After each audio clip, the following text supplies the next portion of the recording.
Welcome to Command Control Power, the longest-running Apple consulting podcast. For over a decade, we've delivered weekly episodes filled with epic tech support stories, troubleshooting insights, discussions about managing clients and businesses, and interviews with industry colleagues and vendors, all tailored for our pro listeners.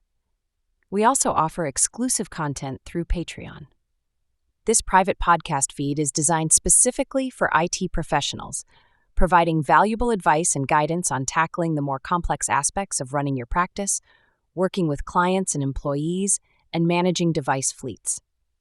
With a modest monthly contribution, you'll gain access to a wealth of advanced Apple expertise, meaningful connections, and a community driven by a shared passion for Apple technology. Visit commandcontrolpower.com and click support to learn more. And now, on to the show.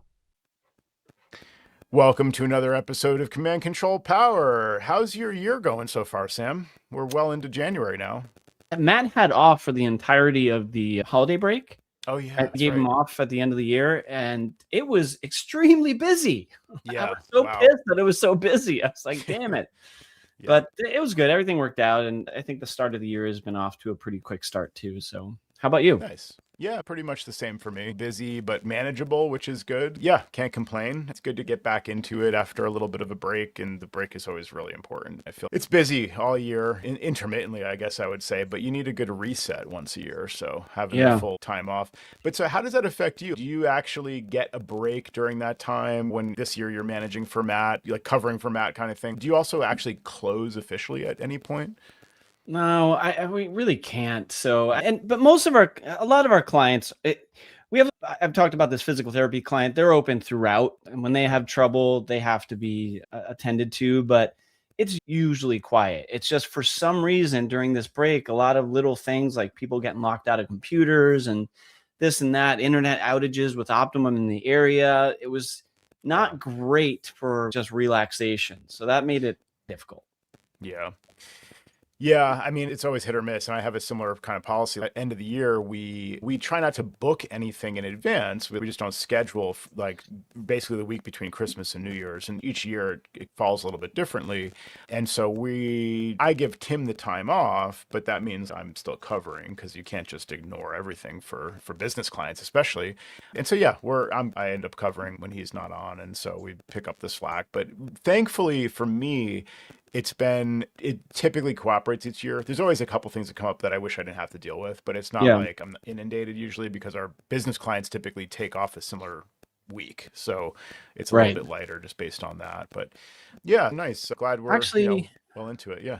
Yeah, actually, this kind of feeds into something that I don't think I've talked about on the show, but it's relatively new for us, is we started using a support team from another company to help us so I'm not sure how far back I should go with this discussion, but we lost one of our employees not too long ago. He decided to move on, and I decided not to backfill him and hire another person to see how it would go first and foremost, but also see how much we would need to fill that full-time position. Because I think at times we have things rolling pretty well with some of the automations and stuff. Anyway, long story short is I think we didn't need a full-time as of right now. We could use one, but we don't have to have one. I hired Foundation, which is based in Minneapolis, to help us out with some overflow and just throw some easy tickets their way, like a password reset or this or that. And also they have an after hours option for an additional cost. And timely, it's been a little weird because all of a sudden we had a couple of potential new clients who were like, do you guys offer 24/7 support? And normally I would say, absolutely not. I'm not going to do that. But yet they can help fill that void for us if we want to accept a client that needs that kind of support. Very interesting. So, yeah. And we just pay by use, essentially. Wow. We don't have to buy a block of hours or anything. Per call, per quarter hour kind of thing. Like that.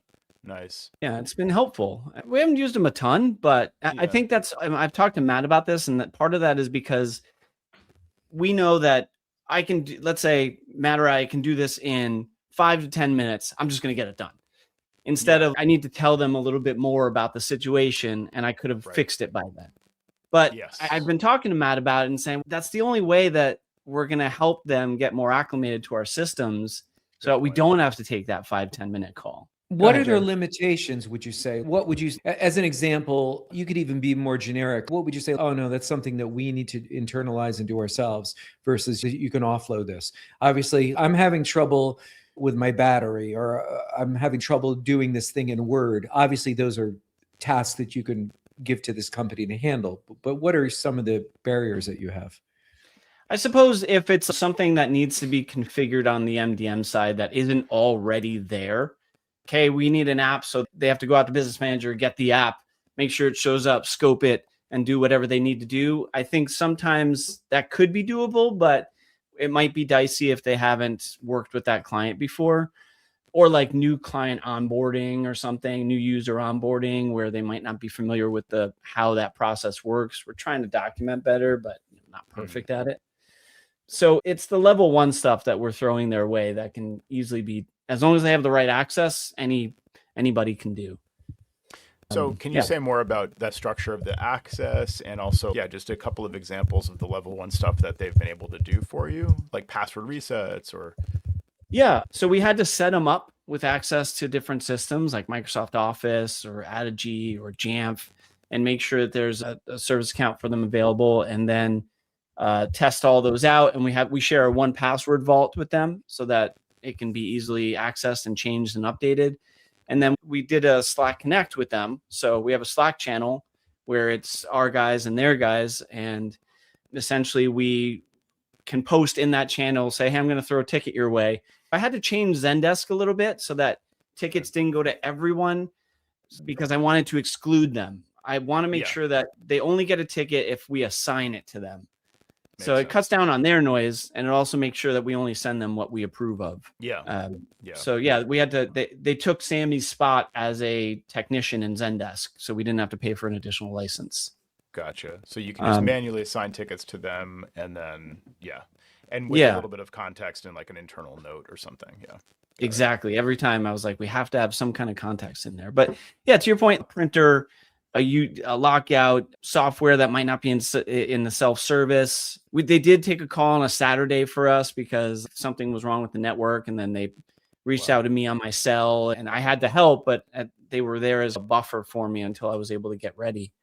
So it's been good. But honestly, we haven't used them a ton, but those are a couple of the situations that warranted their help.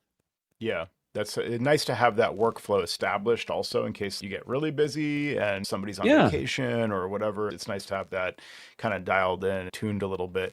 And I'm curious, so how do the users feel about it? Like any feedback from the points of contact or the people that have actually interacted with them yet? That's actually a good question. That's the other thing that we've tried to do a little bit, because we've a variety of size of clients, some that are mom and pop 2 people. I probably wouldn't give them an unfamiliar person and they'd be like, who's this guy just calling me? Where's Matt? Where's Sam? That's not a good, at least with some warning. So the larger ones, I think that we support, it's easier because they're just call the tech person, whoever that freaking guy is. They don't care who you are. They're like, whatever, just get this fixed.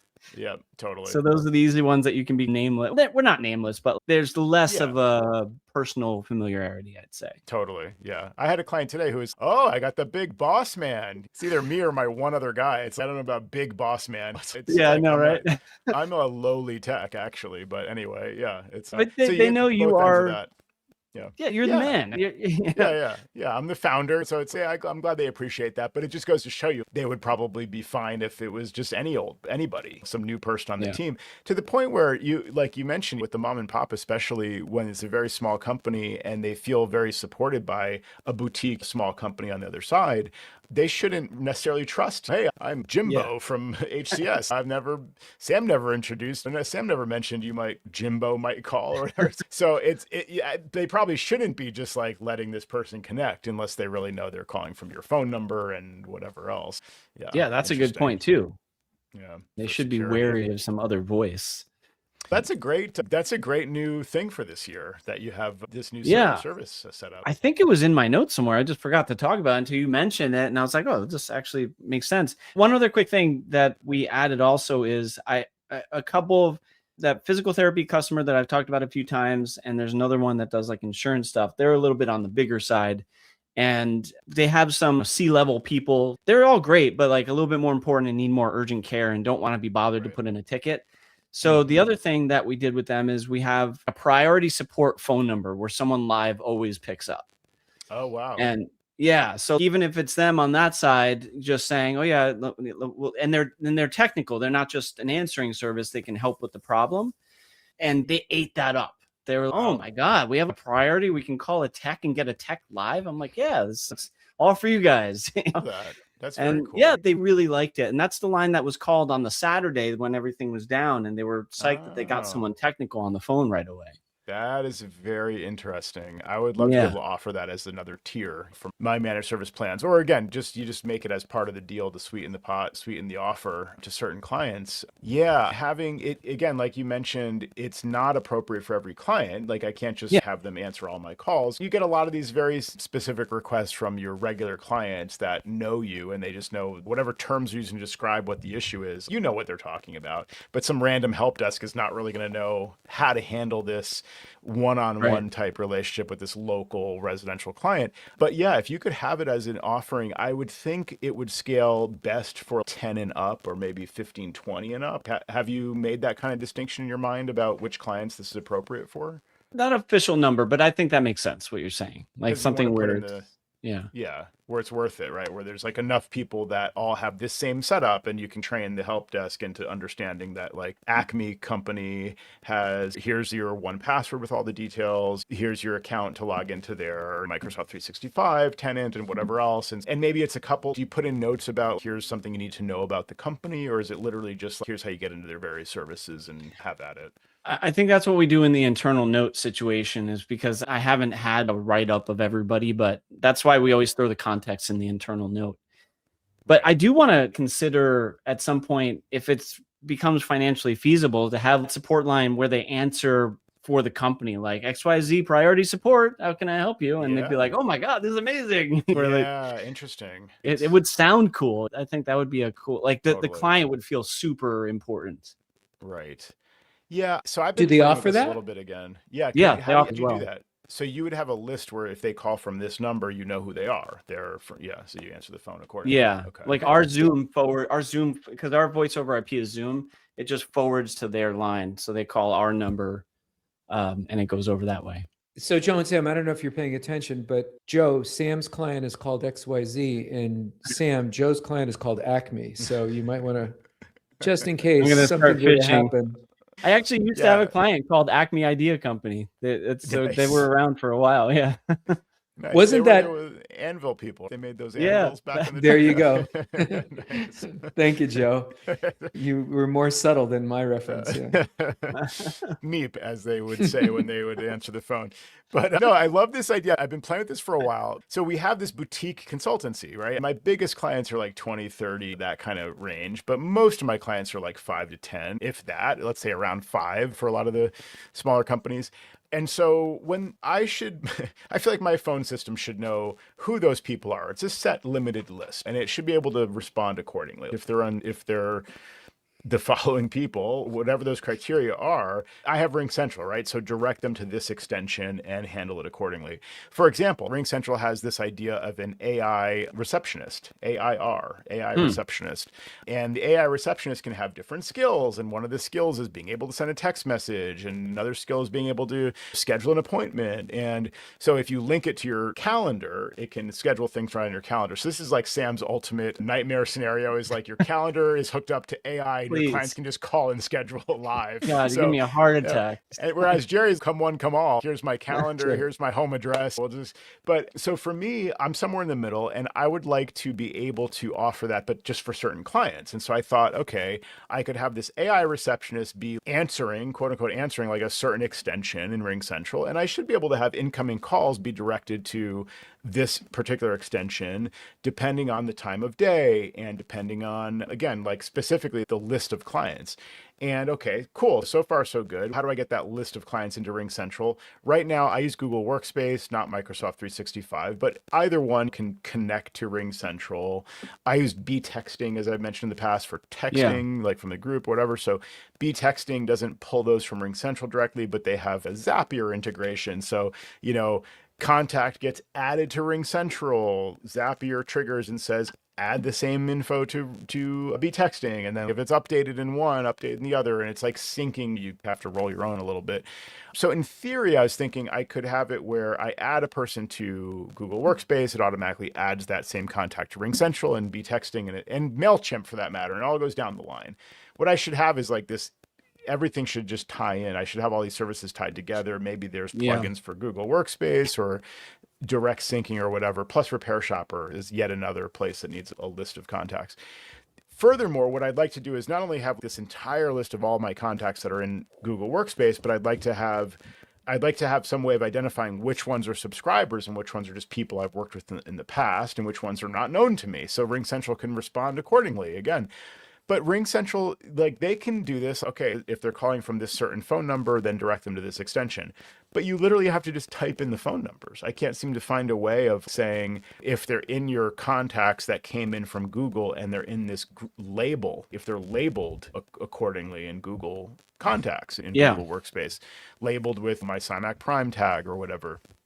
Doesn't seem to be a way to do that easily. But the dream would be like, imagine this, a client calls and if they're a subscriber and if they're at this level of service or whatever, they get answered by my AI receptionist, and the AI receptionist says it understands a little bit about what the issue is and it either directs it to me or to my answering service, like you're describing, Sam, for a help desk kind of situation. Like it's all in theory doable and it would be a really good customer experience, but I feel like I'm like not playing on the same field as the big boys, like the really impressive companies that have all this stuff dialed in really well, because I guess they're using Salesforce or they're using HubSpot or it seems like there's some bigger off the shelf solutions that do this. Whereas for all the money I'm paying Ring Central, it's just not, I don't know. It just can't really do that. But maybe I need to look at, once again, switching my phone service, and maybe I should look at Zoom. I don't know. I use Zoom, but just in a more light basis for video calls. But I guess I could use them for VoIP, and maybe I'd be able to do some of this stuff, it sounds like. Also, the AI receptionist thing, it would have to be good. So first, I was all anti-AI anything. I would say human, agent, whatever. And I would always bypass it. And now I'm trying to use it more. I don't know about you guys. I'd love to hear from you on this, and I will only use it though if it's halfway, if it's got to be good. If it's a really crappy AI bot, I'm like, just get me out of here for the love of God. They're very different in quality. Yeah. They're all over the place. Yeah. So whatever you offer has to be top notch. And that's an offering that needs to be good, or else your clients are going to hate it. I'll give you a great example. I mentioned this on the show, but Stripe, I was dealing with Stripe to integrate the ability to process ACH payments and have what they call payment link that I can direct my clients to, that's going to automatically get a client to agree to our terms and things like that as part of onboarding their new payment information. And so I had to ask Stripe all kinds of questions about, hey, I'm trying to do this. Isn't there a way to do such and such? And their AI was awesome. It understood what I was asking and it knew what their capabilities were and it responded accurately. There were maybe one or two little things where their response wasn't like directly actionable and I had to ask a follow-up and things, or, hey, I used your command over here and I put it in, it's not working. And I had to actually reach out for support at that point. And then I ended up working it out in the meantime. But the command that the AI provided, I think maybe just had an issue with the quotes were wrong. Like it was the curly quotes, not the straight quotes. Or it was like something like that where it was the right command, but just the syntax was slightly off or something. But it left me overall, I was very impressed with the ability of their AI, because you get instant responses without a lot of this. I'm waiting. Are they helping someone else? And then I'm distracted. I'm doing something else. And then by then it's, oh, you're gone. You weren't responding fast enough. And now I have to start over because the agent is like offended that I wasn't responding fast enough. So I come back on. I'm like, I'm sorry, I'm here. Yeah. And they're like, whatever the question was, I'm like, oh, okay, yeah, Joe at Cymax, whatever. They funny, couldn't respond until I like gave them that answer. But yeah, anyway, but AI is just instant. They're just like, here's your answer. And they're always waiting for you when you come back. Yeah, they're ready. They're just there. It's great. It's really good. But like you said, that's at one end of the spectrum. There's other examples where, they can't imagine if Apple's S lady was responsible for answering requests. She can't even understand what I'm talking about when I wanted to play music half the time. Yeah. You get that on the phone and you're just like, this is so frustrating. Like you said, just give me an agent. Exactly. But you have to specify now, like an agent is not necessarily a human agent. Yeah. It's And Matrix, the agents are bots. They're part of the system. agent. Yeah. What is it? Mr. Yeah. Agent Anyway. Smith. Agent Smith. Thank you. Yeah. Exactly. Right. Yeah. It's very confusing, but anyway. Yeah, it's funny. You just reminded me of something. We have our holiday tree lights hooked up to a little smart plug that is controlled by the lady. And so when I was sharing on the last show that we did about how the Sonos didn't work and it wasn't playing in the room, my wife came back and she goes, I solved it. I got the music playing. And I asked her how she did it. And she said, as soon as I told the A lady to turn on the Christmas tree lights, the music started playing. What? So, there's no correlation, but it was just coincidental. And I'm like, oh, okay, thank you. It's great. It's funny. You're talking about AI being helpful and sometimes in wanting to, and not being helpful and wanting to talk to humans. And sometimes they're better than talking to humans. I have a little bit of a story. I don't want to take us off point here, but it has to do with using ChatGPT. And I am using Perplexity, and I've also done a little bit of work with the other AI agent called Claude. But some time ago, and this goes back several years ago, let me start from the beginning. When I first got started in business, my domain name, the one that I got was, don't ask me why, macworksinc.net, which is like the most clunky, horrible domain name you could possibly imagine. It's embarrassing. Not that bad. And somewhere along the line, I inquired Quackworks. MacWorksLLC.com. And okay, we're getting closer. And then finally, through just sheer luck, there was some guy out in the Midwest and he had macworks.com and he had I think Joe, you knew about this guy. He had some other online presence where he was doing repairs or something like that. And years ago, he scooped at the domain and he came at me a couple times and wanted to sell it to me. And he was always too high. And then finally he just gave up and he said, I forget what the number was, but it was enough of a stretch where it sounded reasonable to me. So I got this macworks.com thing. I had spent earlier in my consulting career some time trying to index on the Google webpage and try to get that all SEO stuff going by myself. I didn't hire anybody to do it. And it seemed like it was generally working. So the worst thing I could possibly do was to just all of a sudden start using macworks.com, because I would assume that you would lose your Google optimization, your SEO, your search engine optimization, because you're going to put in Mac support Connecticut or something like that, and nothing's going to come up so it just occurred to me, just like right around the holidays, maybe a couple of weeks ago, let me ask ChatGPT, how do I do this? I can do redirects. I know how to do that part, but what's the way to do it without losing your Google optimization? And it was really simple. The answer was really simple. You go into the search console that Google offers you, where you register your sites, and you go to your old domain and you just say address change. There's actually an option in settings to do a change of address. And so you simply select your new domain, which is already in your search console, in this case, macworks.com, and you go change address. And then Google magic happens in the background. It doesn't happen automatically. It still looks like it's still changing in the background. But in theory, this is the proper way to do it. So looks good, right? So I go through all this, and I'm going to try to make this as short as possible. I've spent hours on this, hours. And I couldn't get the change of address. I couldn't get Google to say, okay, great, because they want to see redirects. They want to see 301. Yeah, redirects. That's what I was wondering. 301 or 302, is the 301 like whatever it takes one or whatever? Yeah, exactly. Yeah, they want to see the redirects in place. Okay. And so they were able to handshake with both sites, but they didn't see any of the redirects. So it's okay. So I got to go into the old website, macworksinc.net, and go into the HT access code, which is a hidden file. It's basically it's the first thing that a browser sees, a first thing that a search engine sees for getting information about your site, right? Or in this case, redirecting your site. Went to ChatGPT. I said, I need an HT access code thing here. I need a file. Tell me what to do. ChatGPT gives me some stuff. I throw it up there, and you don't have to wait for it really to propagate. It just starts to work. And it didn't work. And so I went back and forth, didn't work. I couldn't get it, can't get this site to move. Google Search Console. And I was getting all kinds of explanations where it said web browsers are more forgiving, but when you're talking about the Google search bot, it needs to see exactly what it needs to see. Okay. Yeah. So I kept on going back at it, and I was really frustrated. The redirects were working. So I would go to macworksinc.com, and immediately macworks.com would load in. So it was all working from a browser standpoint. It was just this Google search bot or this Google Search Console. So I believe I went to Perplexity initially. And then I think I went back to ChatGPT. But they said, you've got to allow all bots at your domain. Your domain has to allow all bots to talk back and forth to one another.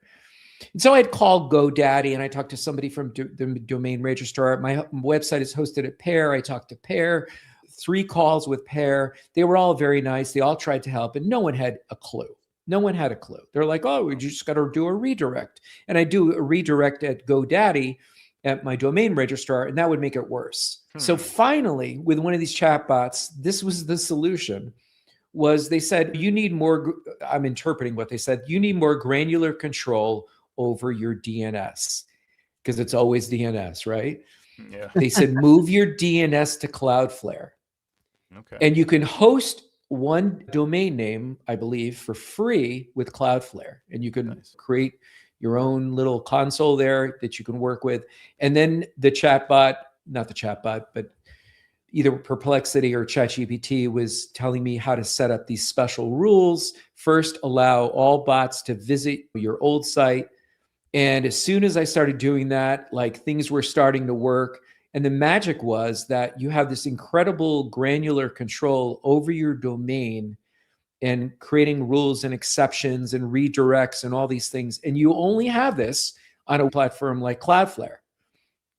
You can't do this on GoDaddy. You can't do this anywhere else. I've never seen this before. Because how many times you could open up, like, for a client, Network Solutions, and you go try to make a modification to the DNS registry, and they get that warning flag where you've got to be really sure you know what you're doing. Yeah. Have you seen that? Yeah. Oh, yeah, sure, of course. Like Right. these dummy barriers that they throw up all the time. But I just saw Cloudflare, that. Cloudflare's go nuts. You know, do whatever you want to do. Here's all our tools. And there was a boatload of stuff I wasn't even using on Cloudflare. So it was amazing. It didn't cost me a dime. And finally, I got the right recipe, as Joe would say, and I got the site moved to actually initiate. And it's like, great, green and everything like that. So the site is moved. And in theory, I'm not going to lose any Google SEO optimization. Nice. Adam Rice says, I've moved a few things to Cloudflare DNS, and it's by far the best DNS service I've ever used. But Chat GPT initially to the rescue, because I never, because I didn't know who to ask. I had asked different people about this, and you can't call anybody, or unless you know exactly who to call and you know that the person that is giving you this information. I was trusting the chatbot. I'm calling it chatbot, ChatGPT, implicitly with the move. But I figured, if I don't do it, I'm never going to do it. So I'm going to see just what the hive mind says and try to make this happen. And so it ended up working. It looks like it's working. Nice. So Great. a win for the AI. You're in Sounds good like a lot company of with Cloudflare too. Like you mentioned, Adam Rice in the chat is a big fan as well. By far the best DNS service he's used. And then John Siracusa was talking about this on a recent Accidental Tech podcast, atp.fm. And he moved, I think, his like site's DNS to Cloudflare as well. Praised it for being free, like you mentioned.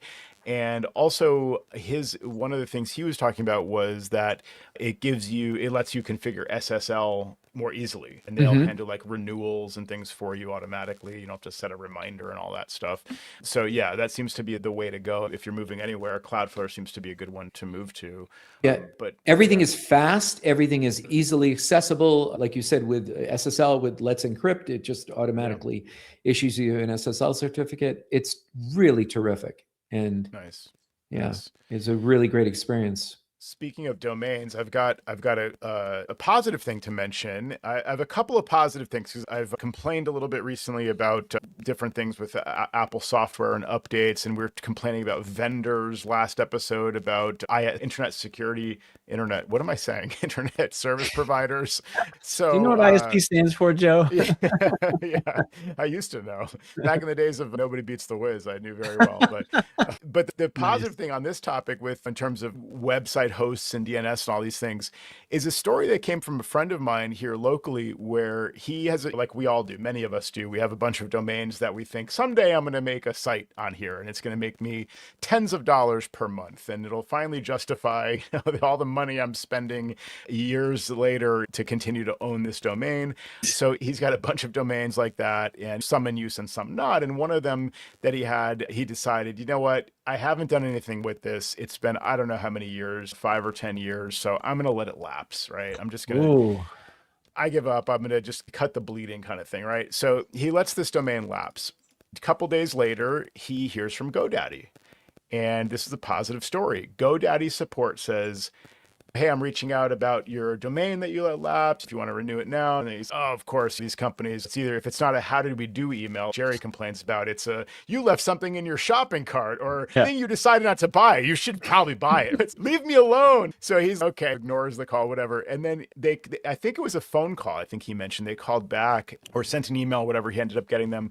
And they said, you know, the domain you let lapse, we have an offer for it for $1,000. And somebody is like ready to buy this domain that you let lapse and you're in like a grace period. So out of a courtesy, we're just letting you know, like you could literally just renew this domain for $9 or whatever it is, and then just sell it to this person. Yeah. Because if you don't do that, I don't think the guy said this, but my understanding is GoDaddy would just do that and make money because they have GoDaddy's. They're so vertically integrated. They have resellers stacked on top of white labeled DNS registrar stacked on top of GoDaddy corporate with people shooting elephants at the very bottom of the whole thing or whatever. Do you remember that controversy from years ago? Okay. So, you know, it's like domains all the way down on top of an elephant that's about to get shot. It's like my picture of GoDaddy. But again, this is a positive GoDaddy story. So they didn't have to do this, but they're basically, you're a good customer. We've got interest on this domain that you just let go. Do you want to just renew it for $9 or whatever it is and then just sell it to this guy? Cool. Well, yeah, I guess I'd be crazy not to do that. So he went through with it and he made like $900 something on the deal and he was thrilled. And he reminded me, he goes, number one, how often do you hear of somebody saying, here's a favor we're doing for you. We're just some corporate company and we're going to do you a favor. And we're looking out. Not only that, but they are US based support. So this is what we used to praise Rackspace for. And I don't know if Rackspace maybe is still doing fanatical support or not, but they're less relevant these days. But I forgot that GoDaddy also has US-based support. And whenever I've had to call them for a customer, it has been a good experience, I will say, navigating, got a DNS issue, I got a website issue or email or whatever it is. So yeah, just kudos to GoDaddy for looking out for people and for maintaining US-based phone support. On the other side of that, let's hear it. So as I was working on this whole little thing, I talked to the pair guy, and the pair guy goes, because we were talking, this was in the early days of just trying to get the HT access file to read properly. And he goes, when I go to macworks.com, it says that it's for sale. And I'm like, what? And so I reached out to GoDaddy because that's who it was originally registered with. And I did the transfer. And GoDaddy is, oh yeah. Oh, and it said macworks.com, like $15,000. You could, this website could possibly be yours. Yeah, not that it's worth it. But the guy goes, oh yeah, sometimes we just never take those listings off. Could you please take the listing off? Because and so at that moment too, whatever site protection, whatever upsell they have for some extra coin, I could throw their way so that they don't pull out the carpet from underneath me. I did that. It was a lose-lose situation. They took it down, but I felt like, shoot, after I'm going through all this trouble to change my stripes, I don't want to lose the website. So I'm going to do site protection, whatever it takes. Yeah. You know. They're Jeez. famous never for the know. upsells. Yeah. I used to complain. Namecheap used to be my alternative. Oh, GoDaddy's going to upsell you on the undercoding, rust proofing, and Rusty all the- Jones. Yeah. What do you want domain excitement? It's like they Want just the make clear up a coat. name. Yeah, I do. Some number of people I am excited about. Sure. And they don't know what they're ordering. And back then it was the privacy protection. Yeah. If you don't get the domain privacy, then anyone can find out. And it's, why is that? Because we tell anyone who you are. So your policy, It'd be a shame if anyone found out. Exactly. I get it's an ICANN thing. Like, fine, there needs to be a owner on record, but you could just offer this as like a value add. But no, it'd be a shame if somebody finds out. Who's going to tell them? We are. But so fine. But then Namecheap was doing free WHOIS protection, and that was just included. And now, okay, you got to check the box. Fine. Maybe they're going to try to sell you that in the future. It seems like they've changed their policy. Like now, for certain domains, I don't know if I'm paying for it or not, but it's not automatic.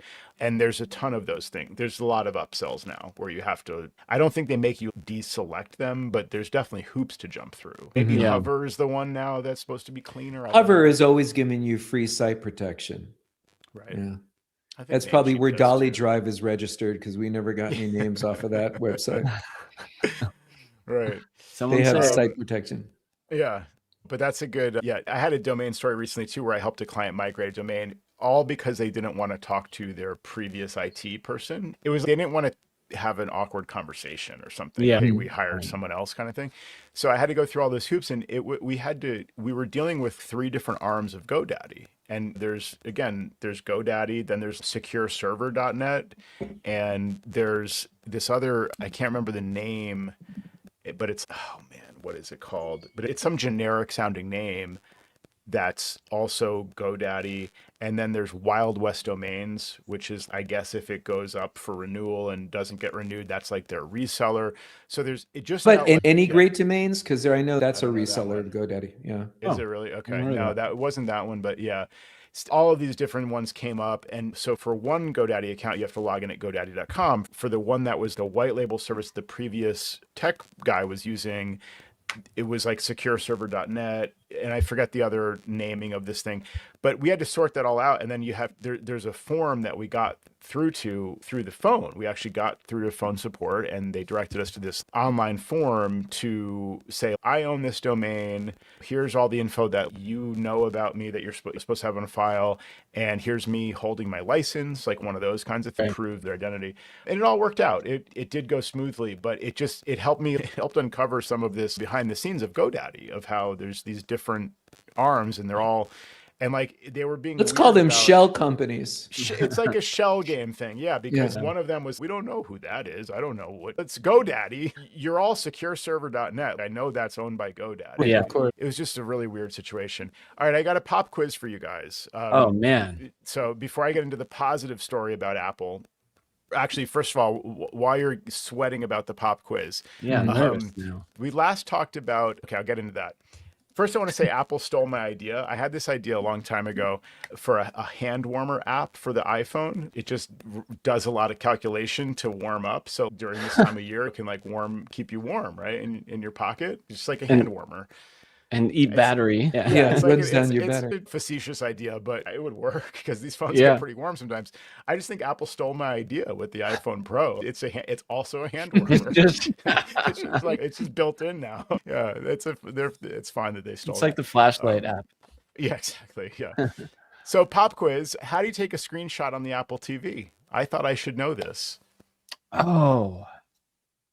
You're probably not going to know. You might know, Sam. You might know. You might. No. Now that you told me I'm not going to know, I was going to take a stab. Yeah, because it's not what you'd think. Okay, so here's how you do it. Step 1: install Xcode from the Mac App Store. Forget it. So that's what I said.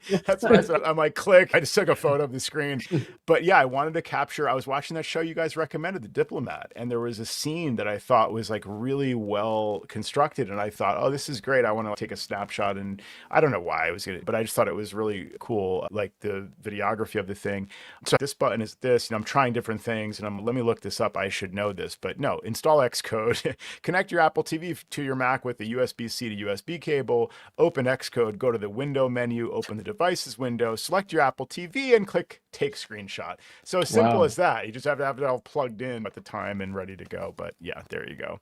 So wait, could you then take screen recordings and just pirate a bunch of TV shows? You can take a screenshot. You'd probably have to take a series of screenshots, I imagine. Yeah, really fast. Just hit the button really fast. Exactly, yeah. But I don't actually... Stop motion. I don't think that it's supposed to let you take a screenshot of protected content, even a single frame, as far as I know. If you're watching protected content and you take a screenshot on your Mac... It's black. Right? So... I'm not even sure that would have worked in my example anyway. All right, but here's a positive thing about Apple, just because I ragged on them there with, anyway, it's not their fault. You can't take a screenshot. But we have more good shows for you, by the way, too, Joe. Oh, good. Okay, yeah. The Diplomat I finished, it's fantastic. What a really great show. All seasons? It's on my list. Yep, I think I'm fully caught up. It's really great. All right, I don't want to derail you like I normally do. No, that's fine. That's my natural state is derailed. Okay.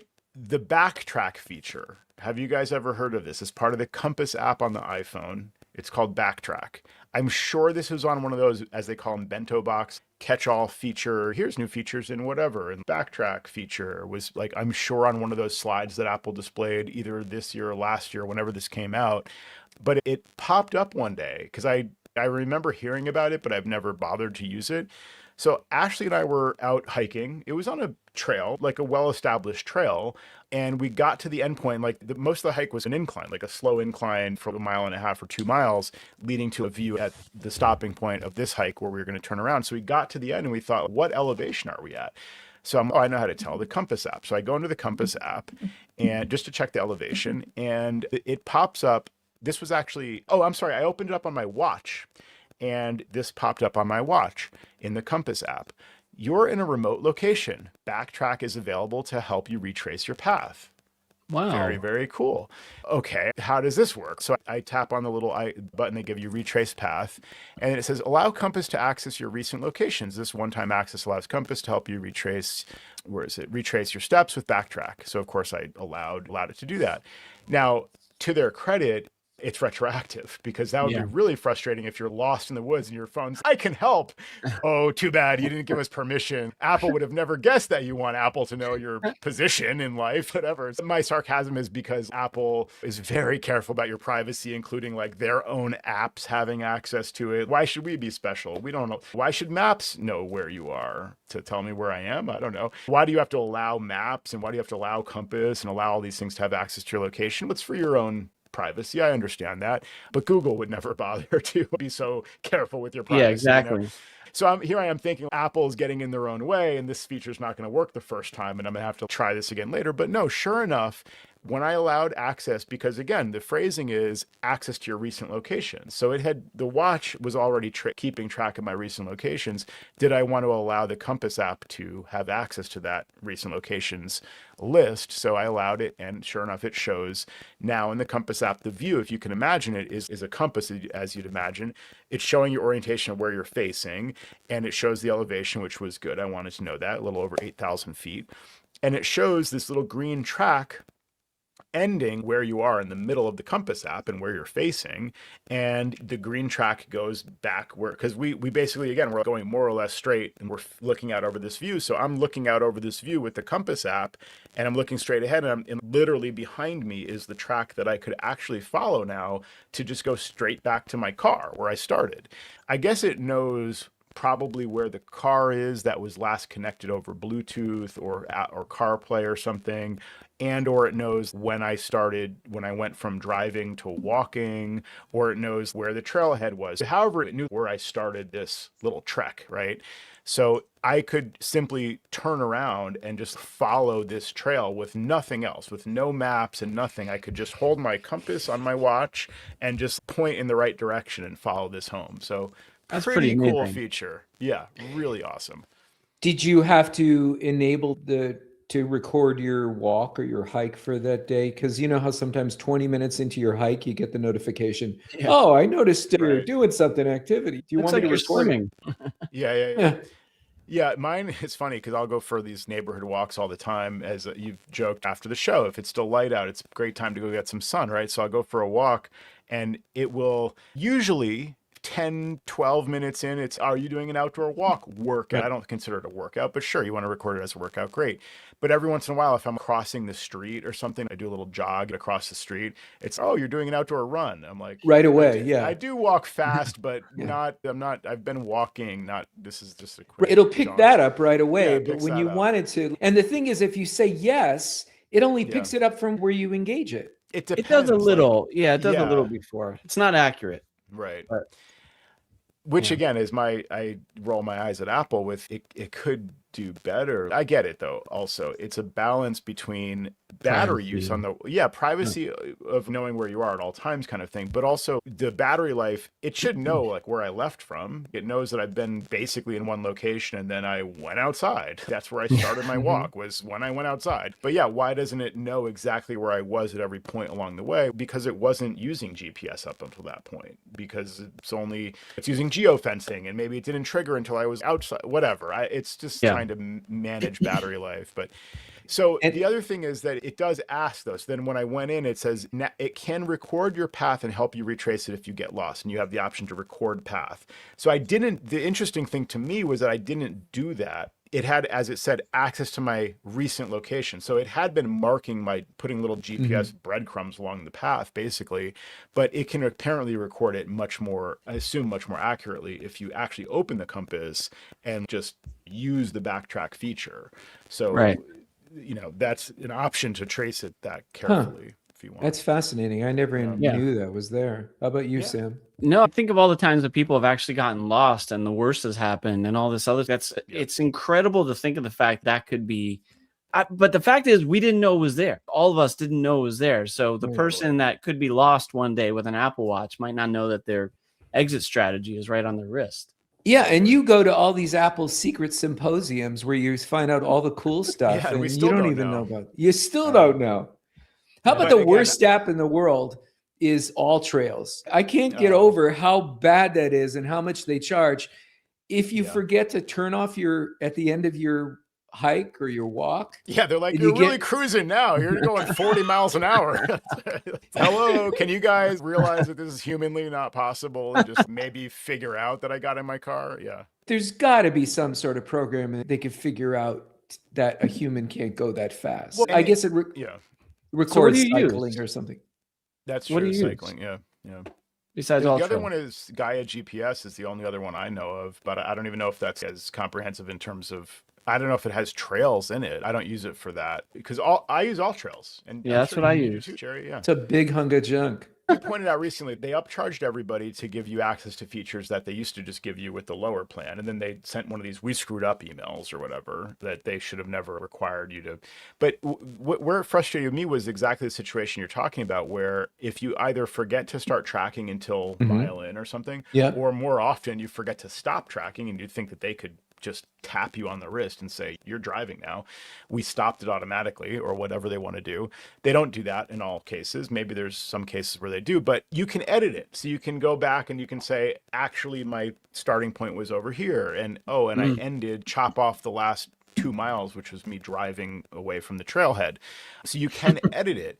And I forget what they call it, but that feature requires the biggest plan they have, which is over $100 a year, I think, like 100. But didn't they give that back because there was so much pushback on it? And I probably could have downgraded to. That's the thing, is you want it to be convenient, whatever the app is. It doesn't have to be a hiking app. You just don't want to have to go in and screw around with it at a later date.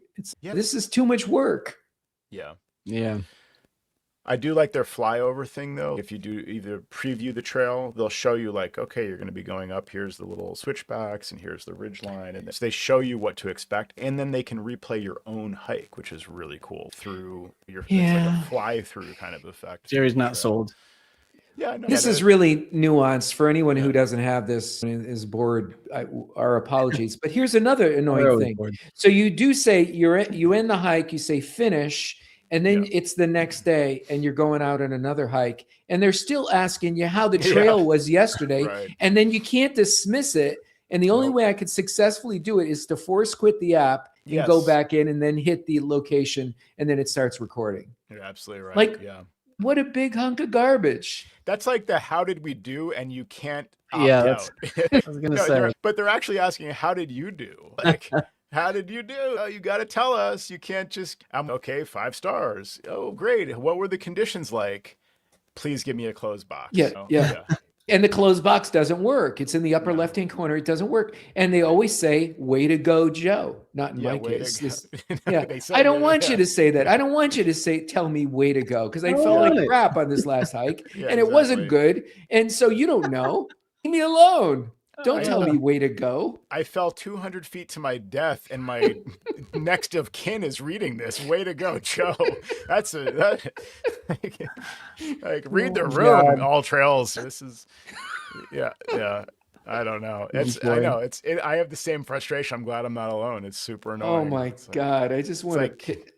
I don't even want to go outside anymore. Thanks to these guys. Like I say to myself, why do I even bother? And then what do you do, Joe, when you get the fitness app on the watch asking you 20 minutes into your walk, do you want to record this walk or your hike or whatever?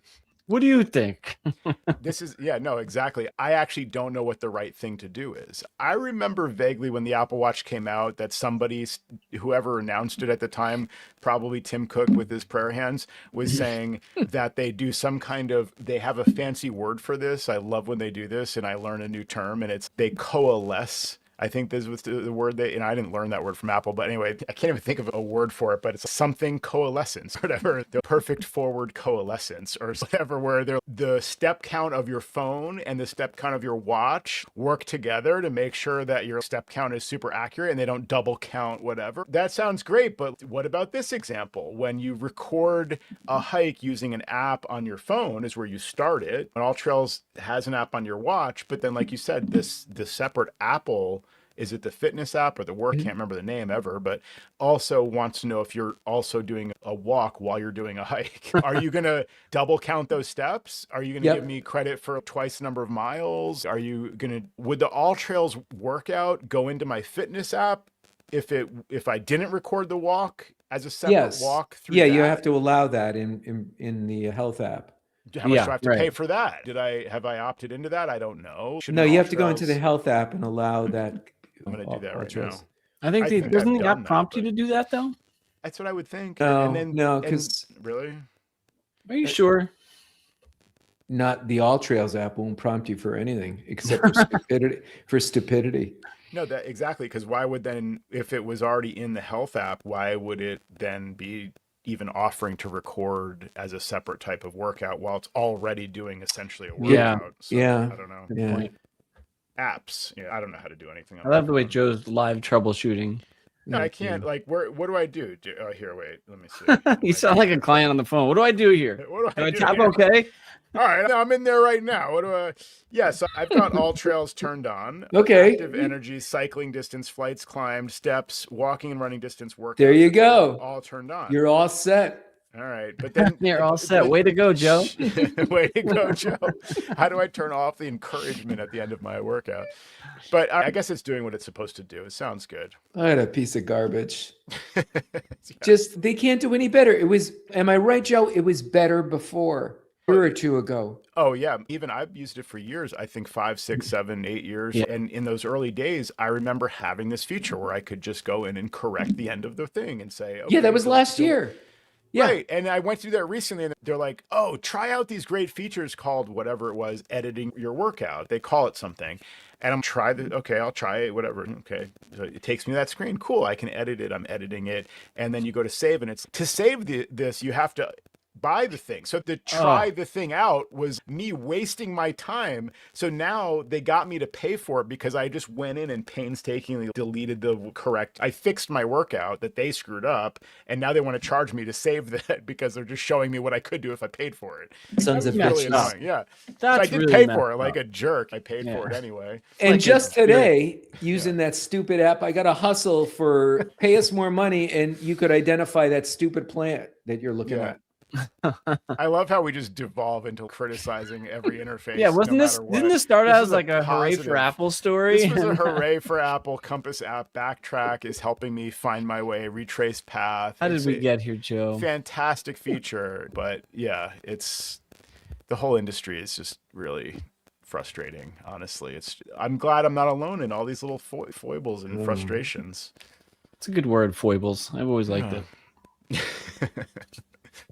All right. I guess that's our show. So thank you all for listening to another episode of Command Control Power. And if you want to find out more, and if you miss us in between episodes, you can listen to all the great content on Patreon, where we talk about more of the behind the scenes, managing our clients, managing our employees, managing our companies. That's in Patreon. So you can find out more at commandcontrolpower.com. Click on support to pledge your support on Patreon. We really appreciate it. And thanks for listening. See you next week.